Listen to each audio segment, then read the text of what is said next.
So I'll talk about ovarian cysts. Physiological cyst होते हैं, कुछ पैथोलॉजिकल होते हैं। और मेरे अपने लास्ट 27+ ईयर्स ऑफ एक्सपीरियंस में मैंने देखा है कि कई बार जो नॉर्मल फिजियोलॉजिकल सिस्ट होते हैं, जो वरी का या चिंता का कोई बिल्कुल कारण नहीं है, उनके लिए भी लोग बहुत परेशान होते हैं। तो फाइंडिंग ये आपको ज़्यादातर इंसिडेंटल फाइंडिंग मिल जाती है। अब आपने बाई चांस अल्ट्रासाउंड कराया, उसमें सिस्ट दिख गया और डॉक्टर ने कमेंट कर दिया, तो आपको उस पर दिख रहा है उनको वहाँ पे सिस्ट, उन्होंने बता दिया अल्ट्रासाउंड पे। बट ये आपके लिए कभी कभी बहुत ही चिंता का विषय हो जाता है, जबकि ऐसा होना नहीं चाहिए।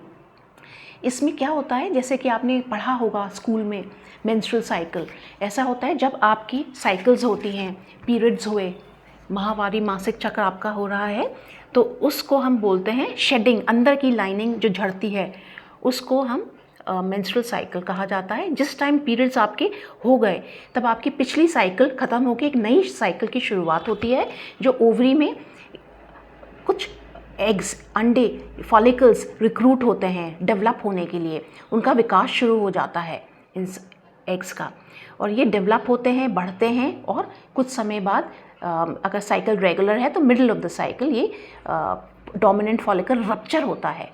इस यहाँ से यहाँ जो रप्चर वाली स्टेज है, इसको हम ओवुलेशन कहते हैं। बट कभी कभी यहाँ से यहाँ पर जो स्टेज गई है, इसमें गड़बड़ हो जाती है, प्रॉपर्ली बाहर ना फटके, कभी कभी ये अंदर हैमरेज हो जाता है तो एक हैमरेजिक सिस्ट बन जाता है, कभी ये बाहर की तरफ हैमरेज हो जाता है, कभी सिस्टिक रह जाता है। और ये उस टाइम पे अगर मौके पे अल्ट्रासाउंड हो जाए तो ये दिखती है पिक्चर इसकी, जिसको इवन समय के साथ फॉलोअप पर ही बताया जा सकता है कि ये नॉर्मल है या फिजियोलॉजिकल है या पैथोलॉजिकल, यानी कि बीमारी है कोई। तो इससे आपको डरना नहीं है। बट हाँ, फॉलोअप आप 1 महीने साइकिल के बाद करा सकते हैं, 1 या 2 साइकिल के बाद। ये रिग्रेस नॉर्मल है तो अपने आप गायब हो जाएगा। कभी कभी बहुत हल्की थोड़ी बहुत दवाइयों की ज़रूरत होती है, कभी कुछ भी नहीं देने की ज़रूरत होती, बट पता चलेगा ये ओनली ऑन फॉलोअप, यानी आप कुछ समय बाद देखेंगे इसको तो पाएंगे कि ये रिग्रेस हो गया, गायब हो गया, चमत्कार की तरह गायब, है ना। तो इसमें आपको डरना नहीं है इससे। बट अगर ये पैथोलॉजिकल है तो ये कभी भी घटेगा नहीं साइज़ में, बल्कि और बढ़ जाएगा। हर महीने आप देखो तो थोड़ा थोड़ा इसमें इंक्रीज़ होगा साइज़ में। और आप अगर कुछ ब्लड टेस्ट कराते हैं, ट्यूमर मार्कर्स, उसमें भी कुछ आपकी फाइंडिंग्स मिलेंगी।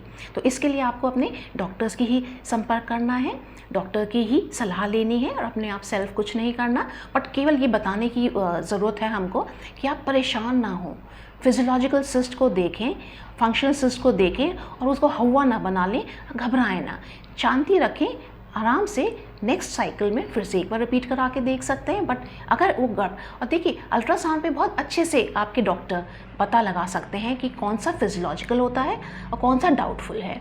अगर ओवरी की आप वो देखते हैं कैसी दीवार है, उसके अंदर कैसे कंटेंट हैं, ना उसके अंदर आपको कुछ सेप्टास दिख रहे हैं, या है ना जो फाइबर्स दिख रहे हैं मल्टीपल, तो उस तरह के कुछ फीचर्स होते हैं जो आपको आपके डॉक्टर को थोड़ा सा सचेत कर सकते हैं कि ये ठीक नहीं है या ये बिल्कुल ठीक है। तो अगर ठीक है, फिजियोलॉजिकल है, तो बी हैप्पी, ये बहुत आपको ट्रबल नहीं करेगा। और नेक्स्ट आप जब भी कराएंगे, कभी कभी इसमें ट्रीटमेंट की भी ज़रूरत नहीं होती। अगर आपको लगता है कि ट्रीटमेंट लेंगे तभी ठीक होगा, नहीं, फिजियोलॉजिकल है तो ये ठीक हो ही जाएगा। बट अगर पैथोलॉजिकल है तो आपको कई बार इसमें सर्जिकल दूरबीन विधि से इसको निकलवाने की भी ज़रूरत पड़ जाती है। बट फिजियोलॉजिकल वाले जो होते हैं, इनमें कुछ एक्सेप्शनल केस में इंटरवेंशन या सर्जरी की ज़रूरत होती है, सब में नहीं होती।